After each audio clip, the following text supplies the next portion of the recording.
La Jornada Zacatecas TV, un espacio de libertad. Muy buenas noches, agradecerles su presencia. El frío no está como para que vengan a una presentación, pero el país yo creo que sí está para que vengan a la presentación de este gran libro.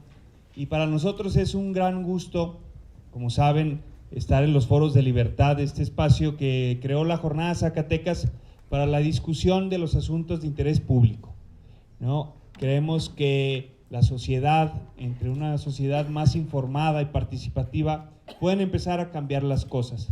Y qué mejor que empezar con un equipo de periodistas muy valioso que creó y que después yo creo que de lo de Ayotzinapa, el golpe siguiente que tambaleó la administración de Enrique Peña Nieto, de la administración federal, fue este gran reportaje elaborado por estos valientes periodistas, y para nosotros es un honor, un gusto tenerlos en el marco del inicio de los festejos de la Jornada Zacatecas, que cumple el próximo 2 de mayo, 10 años ya en el estado, construyendo esta ciudadanía, ¿no? Esta ciudadanía informada, que esperemos sea participativa y que esa información les ayude a formar criterios para las próximas elecciones del 2016, en el próximo junio, que ya está en puerta. Así que pasamos a presentarles a este equipo de periodistas que está comandado pues por Daniel Lizárraga, a quien le agradezco, y a todos ustedes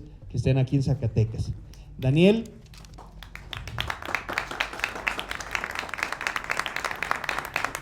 es aún joven, nació en 1964 en la Ciudad de México, fue egresado de la UNAM, reportero desde 1993 en diarios, revistas y radio. Es autor del libro La corrupción azul, publicada por la editorial Debate en el 2009, fue mención honorífica en Colpin en el 2011 por la serie El patrimonio oculto de Felipe Calderón. Finaliza en el premio García Márquez en el 2014 con la serie Estados Unidos nos espió desde casa. También fue elaborado este reportaje por Rafael Cabrera, egresado de la UNAM, también un joven nacido en 1983, ha publicado en Reforma, MX, Quién, Animal Político y Aristegui Noticias. Ganador del segundo lugar del Premio Periodismo Investigativo y de Acceso a la Información por el reportaje Teletón, el monopolio de la atención a la discapacidad. Finalista del Premio a Excelencia Periodística de la Sociedad Interamericana de Prensa en el 2014. También fue elaborado este gran ejemplar, es Irving Huerta, nacido también en la Ciudad de México en 1988, egresado de la Escuela de Periodismo Carlos Septién García y de la Maestría en Periodismo y Asuntos Públicos del Centro de Investigación y Docencia Económica, el CIDE. Trabajó para MBS y actualmente escribe para Aristegui Noticias. Ha publicado historias sobre corrupción, narcotráfico y rendición de cuentas. También está Sebastián Barragán, nacido en el Estado de México en 1986, estudió comunicación en la Universidad Autónoma del Estado de México y la maestría en Periodismo y Asuntos Públicos del CIDE. Ha trabajado en Unión, El Universal, Uno TV y Milenio Edomex del Estado de México. Forma parte del equipo de investigaciones de Carmen Aristegui desde abril del año 2014. Así pues, damos paso al diálogo con los autores. Como saben, aquí no es mucho rollo de su servidor, pero sí la participación de ellos y sobre todo que haya muchas preguntas, mucha participación de ustedes, entre ustedes y nuestros invitados. Así que, Daniel, el micrófono es tuyo. Está. Sí, bueno, hola, buenas noches a todos y todas las personas que están por acá. Nos da mucho gusto estar por acá y qué bueno que se hayan dado el tiempo para venir acá a pesar del frío, aunque ustedes creo que están más acostumbrados que nosotros. Ya no me vuelvo a quejar de la Ciudad de México por el frío. Pero bueno, la verdad es que independientemente de eso es un placer estar para nosotros estar acá. Yo creo que nos gustaría más tener un intercambio con ustedes, lo que quieran preguntar, saber, de todo estamos dispuestos a hablar con ustedes, entonces pues vamos a ser más cuidadosos con el rollo. Lo que queremos preguntarnos a nosotros mismos quizá es cómo se nos ocurrió, por qué después de todo el escándalo se nos ocurrió sacar el libro.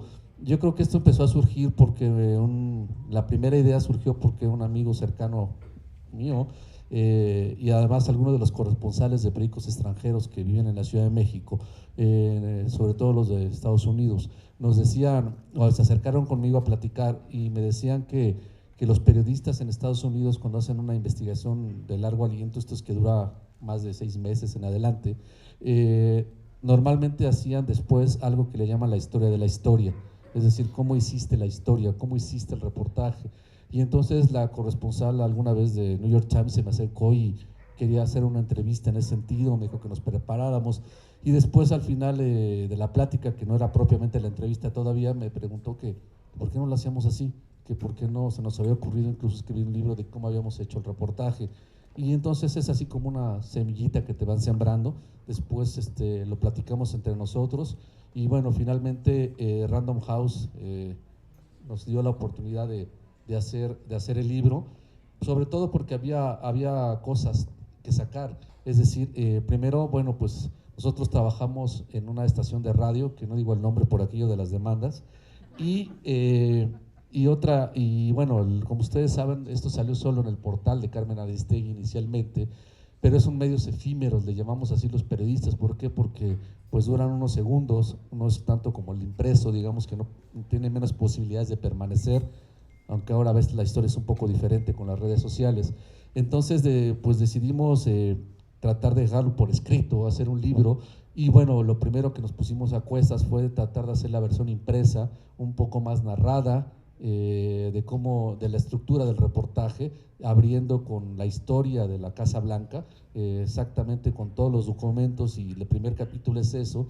Incluso vienen en el libro detalles que no habíamos sacado en el radio, o que no pudimos sacar nunca en el radio, pero tampoco en la web por el formato web y por el formato del video, como por ejemplo son todas las veces que el dueño, el constructor, el dueño de la Casa Blanca oficialmente, que hizo la casa, el de Grupo IGA, con todas las veces que aparecía con Peña Nieto en público, cómo se apareció cuando siempre estaba junto a él en los momentos importantes, cómo es que estaba, por ejemplo, el día que el presidente anunció cómo se iban a hacer, que iban a regresar los trenes a México, que iban a empezar a hacerse trenes de alta velocidad, pues uno de los invitados principales era él.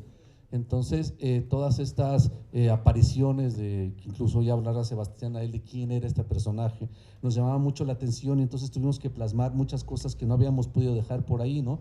También hicimos mucho rastreo de quiénes eran los proveedores de la casa, quién hizo el piso, quién puso las lámparas, en fin, le seguimos la pista durante meses a los proveedores de la casa, y eso no lo habíamos podido dejar plasmado en el reportaje que todo el mundo conoció. Entonces decidimos incluirlo en el libro, y bueno, ahí hicimos una relación de los hechos que nos parecieron muchísimo más importantes. Después ya en el segundo capítulo le llamamos la construcción del reportaje a propósito de la casa, porque era tratar de mezclar un poco, para quienes estuvieran interesados en el mundo de la comunicación, cómo habíamos técnicamente un poco elaborado el reportaje, pero le metimos toda la presión, o sea, la descripción de la presión que subimos como reporteros para hacer esto, todas las peticiones amables que nos hicieron para que no se difundiera el reportaje,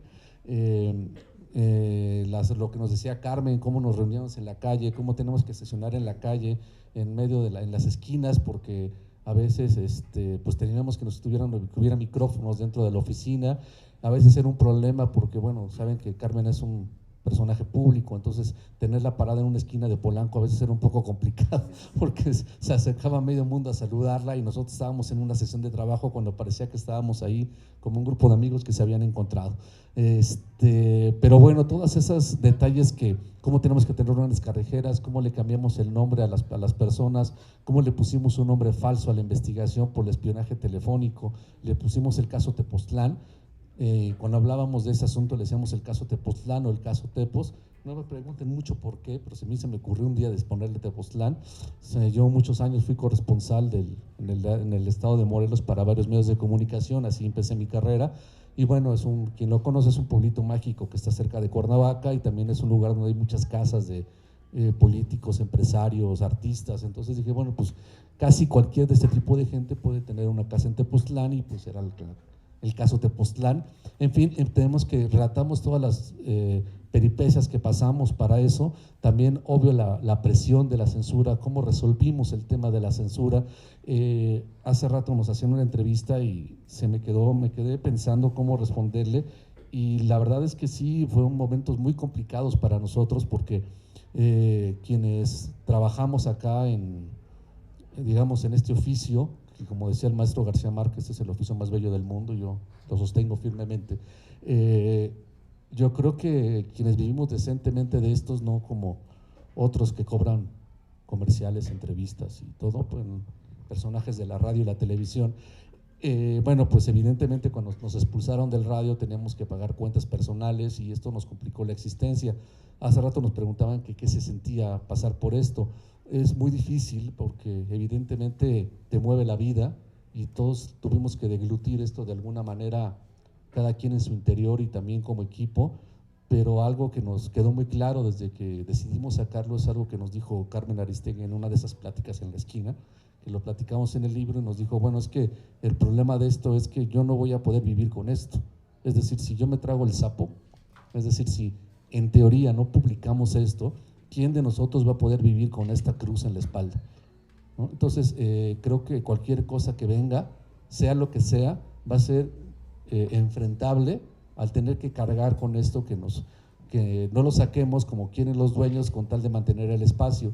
Creo que va a ser mejor sacarlo bajo cualquier circunstancia. Eso independientemente de que, bueno, creíamos que era un asunto de interés público, y entonces sí empiezas a sopesar un poco la responsabilidad social que tienes con esto, y que tienes de alguna medida, ya que lograste descubrir algo, pues la obligación profesional de transmitirlo.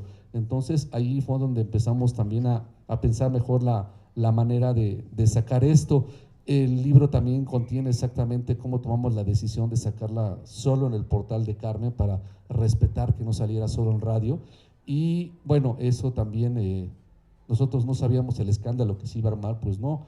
Es un poco como, hace rato también decía, como cuando sabes que va a temblar en la Ciudad de México, suena la alerta sísmica, pero no sabes si va a ser un temblorcito ahí para nosotros, así como casi como de arrullo de bebé, o va a ser un terremoto. Entonces sabíamos que venía algo fuerte, pero no sabíamos de qué tamaño iba a ser, y tampoco nunca pensamos que fuera a ser un escándalo internacional del tamaño que se hizo. Prácticamente no hubo, yo creo que medio de comunicación, y en esa exageración, en el mundo que no retomara esto.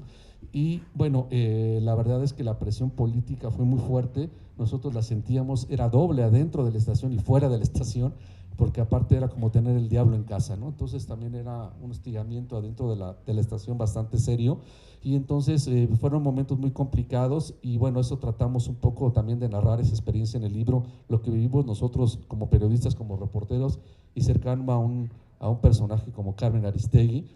Y bueno, también había cosas que no habíamos podido hacer. La misma empresa había estado haciéndole una casa al secretario de Hacienda, lo veníamos siguiendo, a Luis Videgaray, en Malinalco, en un club de golf. Y bueno, fue de las cosas que ya no alcanzamos a sacar porque nos sacaron, nos corrieron. Y bueno, pues teníamos todo el material que lo habíamos reporteado por varios meses, también merecía estar ahí. Y bueno, Irving se dedicó a hacer básicamente ese reporteo, después todos nos estuvimos involucrando de alguna manera como lo hacemos. Y bueno, Sebastián, ahorita que escucharon que es de Toluca, entonces creo que ya no puede regresar por allá, pero es mexiquense el señor, entonces mexiquense el presidente, mexiquense en sus raíces empresariales, el señor Juan Armando Hinojosa. Entonces pues él se estuvo algunas semanas allá tratando de hacer el perfil, quién es Juan Armando, cómo conoció al presidente, cómo se le acercó, por qué la gente en Toluca, que nos contará, dicen que es su compadre, cómo llegó como siempre haciendo una empresa muy chiquita y terminó como uno de los grandes constructores del gobierno. Entonces tratamos de darlo a una visión lo más amplio posible de este fenómeno, de este hecho. Yo creo que a final de cuentas, un poco como platicaba con los compañeros que están tomando un curso con nosotros, un taller en la mañana, yo creo que a final de cuentas lo más importante creo que es tener ciudadanos como todos ustedes que están acá, y ojalá fueran más, tener ciudadanos informados, que es lo más complicado.